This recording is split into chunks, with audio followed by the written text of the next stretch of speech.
Vontade. Este é o título do capítulo 2 do livro Pensamento e Vida, tema da nossa primeira temporada. Eu sou o Gladstone Júnior. Eu sou Vicente Rodrigues. E este é o SemeaCast, um podcast espírita. Vem com a gente? Pai nosso, que estás no céu, santificado seja o vosso nome.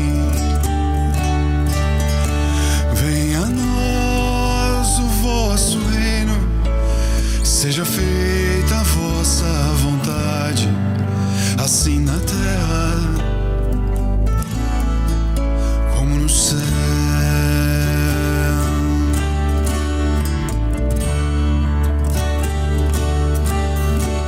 O pão nosso de cada dia nos dai hoje.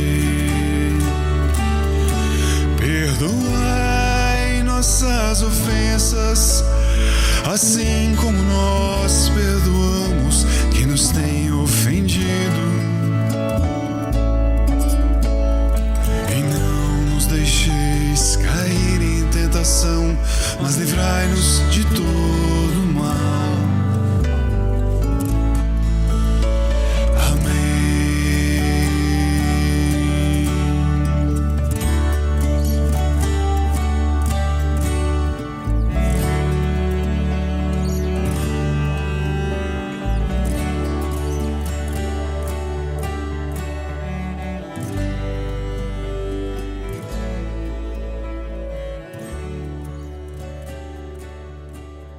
Comparemos a mente humana, espelho vivo da consciência lúcida, a um grande escritório, subdividido em diversas seções de serviço.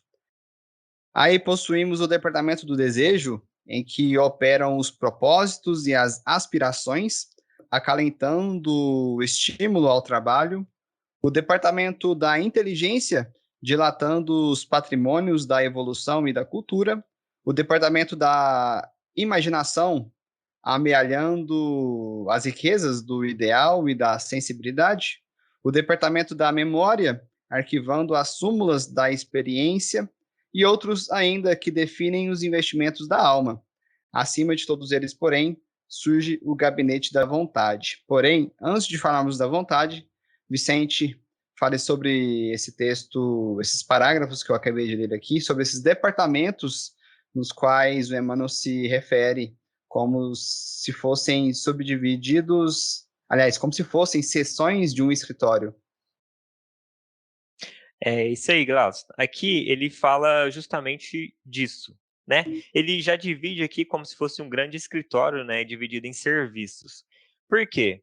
Porque conforme a gente vai evoluindo na nossa evolução, na nossa encarnação evolutiva, a gente tem o desejo, né? Que é aquela vontade, muitas das vezes ainda indisciplinada, de querer isso ou aquilo, né, que muitas das vezes nos leva ao erro, muitas das vezes também nos leva ao acerto, né, lembrando que errar é humano, mas o que importa é a disciplina em errar menos, porque conforme o próprio Emmanuel diz, né, todo mundo tem o direito de errar, mas beleza, você erra hoje, erra amanhã, mas e o esforço para que essa melhora seja evitada? Porque muitas das vezes a gente sempre pede desculpa, desculpa, desculpa e vira uma rotina, né? Aquilo ali acaba virando uma questão de costume.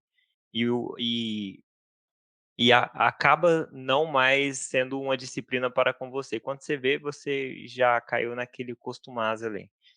Continuando, ele fala também da inteligência, porque a inteligência ela vai sendo adquirida com o passar do tempo e com as experiências, né? Essas experiências, ela fica guardada, igual ele diz, num departamento. Vamos dar um exemplo. Hoje você reencarna como operador de máquina, ou como um violinista, por exemplo. Na próxima encarnação, se você pegar um violão ou uma máquina, você terá talvez uma facilidade. Não que você recorde, né, que você foi aquilo, mas você tem uma facilidade para aprender porque seu espírito já vivenciou aquilo. As vibrações das experiências adquiridas, elas são sentidas no íntimo. E aqui ele fala também, né, sobre a cultura que a gente vai adquirindo, né, os velhos e novos hábitos conforme a gente vai estar no meio de novos povos. Por exemplo, hoje você reencarna numa etnia, no pessoal europeu, de repente você volta na França, pega a cultura da França, da Itália, Brasil, e assim você vai adquirindo também essas culturas no seu interior. É muitas das vezes quando as pessoas dizem, né, nossa, eu gosto tanto, por exemplo, disso. Ah, mas lá em casa não tem o hábito de comer isso. Então esse costume vem provavelmente de uma outra experiência que você teve numa outra época, né? E aqui ele diz também que as riquezas, mas principalmente as riquezas de ideal, a gente não está falando de riqueza, né, de teor material, mas principalmente riqueza de ideais, que é aquelas que você vai se sensibilizando cada vez mais, né? E tudo isso fica armazenado conforme ele diz ali no departamento da memória, ou seja, essa memória que não é acessível no momento, porque você está em momento de vigília, você está encarnado, né? E conforme a gente vai evoluindo, a gente sabe que as faculdades do espírito vão sobressaindo mais sobre as faculdades da matéria, e é quando a gente consegue, de alguma forma, vamos supor, mais acessibilidade a isso, porque todos nós somos médios, né? Só que a gente ainda está no momento ainda de provas, expiações, mas conforme a gente evoluir, a gente vai tendo acesso a essas informações com o passar do tempo, né? E acima de todos eles, conforme ele diz, né, fica o gabinete da vontade, ou seja, tudo isso, todas essas experiências, no final das contas, com disciplina e tudo, ela se torna uma vontade, né? E essa vontade que predomina no final das contas. E é sobre ela que a gente vai falar agora no decorrer. Muito bem. No caso, como você acabou de falar da vontade, né? O parágrafo seguinte é a vontade é a gerência esclarecida e vigilante, governando todos os setores da ação mental.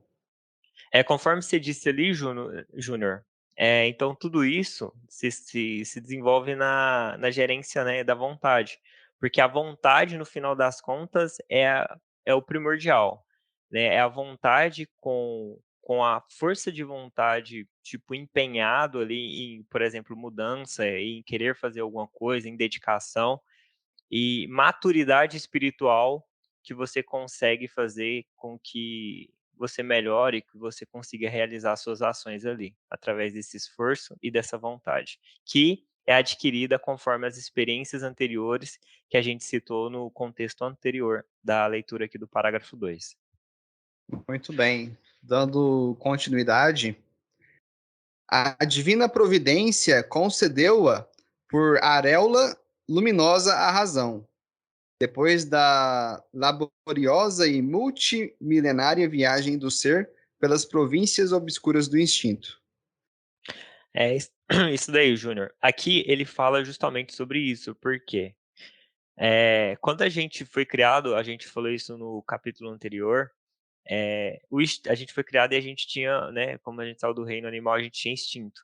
E a gente foi ganhando, no caso, raciocínio lógico através das experiências, da caminhada evolutiva, né? Ou seja, saindo da obscuridade do instinto e se tornando pessoas racionais, né? Espíritos racionais, espíritos lógicos, até que a gente ascenda a a espíritos superiores, né, conforme é prometido pelo nosso Senhor Jesus Cristo. Então essa caminhada, né, e essa é uma bondade divina, ou seja, que todo mundo que erra, né, no final das contas, o intuito é acertar, mas tem sempre a bondade divina para que nos ajude nessa evolução diária. Para considerar-lhe a importância, basta lembrar que ela é o leme de todos os tipos de força incorporados ao nosso conhecimento. A eletricidade é energia dinâmica, o magnetismo é energia estática, o pensamento é força eletromagnética. Pensamento, eletricidade e magnetismo conjuram-se em todas as manifestações da vida universal, criando gravitação e afinidade, assimilação e desassimilação, nos campos múltiplos da forma que servem à romagem do espírito para as metas supremas traçadas pelo plano divino. Aqui, Júnior, ele já fala sobre, né, um pouco de ciências, né, que a eletricidade é energia dinâmica, porque tudo está, conforme a gente sabe, tudo está em movimento, né? A vida é um movimento. Ou você planta coisas boas na vida, ou você acaba plantando coisas ruins, mas a plantação muitas das vezes ela acaba acontecendo, porque é muito difícil você ficar inerte nessa questão, né? Então, antes plantar coisas boas do que plantar coisas ruins, mas a vida requer da gente sempre o movimento. E o intuito de Jesus é que a gente, no caso, se melhore, se discipline, se corrija, para que a gente possa errar menos e acertar mais, fazendo com que essas plantações sejam sempre positivas, para que a gente colha no futuro também essas plantações positivas. E o magnetismo, né, é a energia estática aqui, o pensamento é a força eletromagnética. Ou seja, o pensamento, no final das contas, é o seu espírito pensante, conforme a gente falou lá atrás, e ele que gera a vontade ali, o princípio da vontade, na verdade, né, empenhado com o meu eu e um conjunto de N fatores ali. Mas ele é a força eletromagnética, ou seja, ele é a atração ali primordial. Muito bem. Continuando, a vontade, contudo, é o impacto determinante. Nela, dispomos do botão poderoso que decide o movimento ou a inércia da máquina. E é essa parte mesmo. Só para sintetizar, por exemplo, quando a gente acorda para trabalhar, né, a gente fala, nossa, tem que levantar, mas você tem talvez uma obrigação, ou seja, a vida te pôs uma obrigação, uma disciplina, e você precisa fazer com que aquilo aconteça. Né? Mas se fosse de livre e espontânea vontade, talvez você acordaria, por exemplo, às 6 da manhã, entendeu? Então, esse é a situação da vontade. Então, quando parte de mim, de livre e espontânea vontade, né, no começo será difícil, mas depois que se torna uma rotina, aí de tanto eu fazer, aquilo se torna um prazer. E é assim para os espíritos, conforme eles vão criando, né, vão evoluindo com o passar do tempo. Então, tipo, um espírito que já é evoluído, é igual para mim hoje, nossa, eu tenho dificuldade de sair da minha zona de conforto para ajudar outras pessoas e tal. Mas depois que você faz daquilo uma rotina, você faz isso por amor e prazer. Então, aquilo não é mais uma obrigação, aquilo sim já faz parte do seu eu. E com isso é o que o Emmanuel disse, que vai se tornando, né, uma peça grandiosa para você ali nos seus momentos e principalmente nas suas colheitas. Muito bem. O cérebro é o dínamo que produz a energia mental segundo a capacidade de reflexão que lhe é própria. No entanto, na vontade temos o controle que a dirige nesse ou naquele rumo, estabelecendo causas que comandam os problemas do destino. É isso daí, né? Igual ele diz, o cérebro. Porque por mais que você tenha a opção de fazer ou não fazer, tipo, a vontade talvez predomina do espírito, mas entra, no caso, o contexto da matéria. Então, da matéria entra, muitas das vezes, vários empecilhos ali que servem como barreira, né, que precisa ser transpostas ali para poder você fazer aquilo que você tem vontade. Mas tudo isso serve para aperfeiçoar e para fortalecer essa faculdade do espírito e essa vontade de evolução, para que o espírito se torne e consiga evoluir cada vez mais, né, e quebrando sempre as barreiras aqui. Sem ela, o desejo pode comprar, ao engano, aflitivos séculos de reparação e sofrimento. A inteligência pode aprisionar-se na enxovia da criminalidade. E a imaginação pode gerar perigosos monstros na sombra. E a memória, não obstante fiel à sua função de registradora, conforme a destinação que a natureza lhe assinala, pode cair em deplorável relaxamento. Então ele diz justamente isso, que a inteligência aqui, né, se ela não for trabalhada, eh, principalmente espiritualmente falando, ela pode, igual ele diz assim, se aprisionar, né, a enxovia da criminalidade, porque você começa a imaginar que a vida é só matéria, e a gente sabe que a vida não é só matéria, ou seja, a gente está aqui para corrigir débitos anteriores com outras pessoas que a gente predicou em outras encarnações, né? Por isso que a gente está no momento de ainda de provas e expiações, ou seja, o nosso planeta não é um planeta evoluído, mas está evoluindo, conforme todos nós estamos evoluindo, então a gente precisa trabalhar isso. E ele fala também da imaginação, porque a imaginação, querendo ou não, ela, né, ela pode criar, igual ele diz aqui, sombras, né, e monstros, né, quando você não direciona os seus pensamentos de forma corretiva. Então, você pode começar a imaginar coisas negativas, e isso pode atrair, né, espíritos negativos que pode te prejudicar. Então, sempre a corrigenda para conosco e a leitura, principalmente, né, o trabalho para conosco ali, ele é o melhor caminho, porque ele vai trabalhar tanto a sua imaginação, quanto a sua desenvoltura, quanto a sua acessibilidade aos espíritos superiores, né? E dessa forma você vai estar cada vez mais caminhando na senda evolutiva, né? Mas tudo isso é um complemento, ou seja, da força de vontade. Só a vontade é suficientemente forte para sustentar a harmonia do espírito. Em verdade, ela não consegue impedir a reflexão mental quando se trate da conexão entre os semelhantes, porque a sintonia constitui lei inderrogável, mas pode impor o jugo da disciplina sobre os elementos que a administra, de modo a mantê-los coesos na corrente do bem. E aqui ele fala, né, no finalzinho, o que a gente estava falando um pouco atrás, que é, no caso, o empenho e a vontade, né, em se corrigir, em ser uma pessoa boa, em constituir, né, na constituição da lei, né, e ele sempre diz muito da disciplina, porque a disciplina, no final das contas, é o primordial, né, junto com a vontade, né, porque a gente sabe que a gente tem as más tendências, os maus instintos, né, e trabalhando todas essas conjunções de informação, você vai, né, essas sessões, conforme ele separou no começo, você vai se tornando um espírito melhor. Mas é preciso se analisar, e se investigar, se recolher no seu íntimo, fazer uma análise ali e ver quais são, né, os pontos que você mais precisa trabalhar, então, principalmente naquele momento, porque não cabe a ninguém julgar ninguém, não cabe a ninguém levantar defeito de ninguém, mas a pessoa por si só consegue, se ela fazer uma autorreflexão, descobrir os pontos que ela precisa trabalhar e se melhorar, né, e fazer esse trabalho de forma, ponderada e gradual. E antes de terminar, eu só esqueci de mencionar no começo, mas no Livro dos Espíritos, lá no 909, o Kardec pergunta: poderia sempre o homem, pelos seus esforços, vencer as suas más inclinações? Aí ele responde: sim, e frequentemente fazendo esforços muito insignificantes. O que lhes falta é a vontade.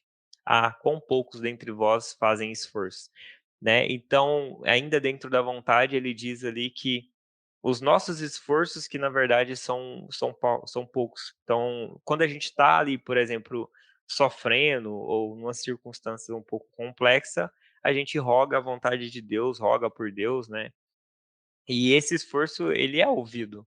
Só que a gente não dá constância dele. Então, depois que a gente recebe talvez um mérito ali, do porquê que a gente estava sofrendo, a gente deixa de se esforçar e volta à nossa rotina, né, anterior. E o esforço cai por terra, né? Então, conforme ele diz que se a gente tiver essa força de vontade contínua, né, por um longo prazo, ela se torna um bom hábito, e esse bom hábito nos tira da situação em que a gente vive, né? A vontade, no caso, não é o atributo especial do espírito, né? Complemento, é o pensamento chegando a um certo grau de energia, e o pensamento tornando-se uma força motora. Então, ou seja, igual ele diz, conforme você pensa aquilo várias e várias e várias vezes, ela para de ser um pensamento, então ela se torna uma força, e essa força acaba se tornando uma força motora. Muito bem. Este foi o segundo capítulo do livro Pensamento e Vida. Se você nos ouve através do Spotify, peço que gentilmente nos avalie aí no aplicativo. Quando você entra aí para acessar o nosso podcast, onde fica a lista de episódio, um pouco mais em cima tem as estrelinhas para você fazer uma avaliação para a gente. Se você ouve a gente através do nosso canal no YouTube, peço que também se inscreva e curta cada vídeo postado, vídeo que na verdade são audiogramas, né? Postado semanalmente. Para título de conhecimento, toda sexta-feira às 18 horas postaremos um episódio novo do nosso podcast, tanto no Spotify, no Google Podcast, quanto no nosso canal no YouTube. Agradeço muito a sua companhia. Até a próxima. Pai nosso, que estás no céu, santificado seja o vosso nome. Venha a nós o vosso reino, seja feita a vossa vontade, assim na terra como no céu.